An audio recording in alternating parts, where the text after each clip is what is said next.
Is your fish gasping for air? Let's find out what to do.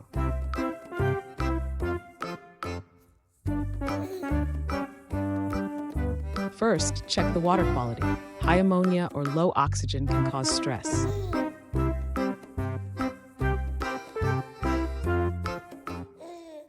Next, ensure proper filtration and aeration. This helps maintain oxygen levels.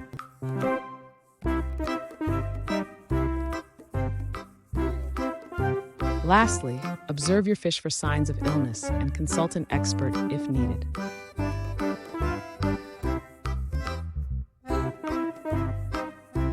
For more fish care tips, don't forget to subscribe.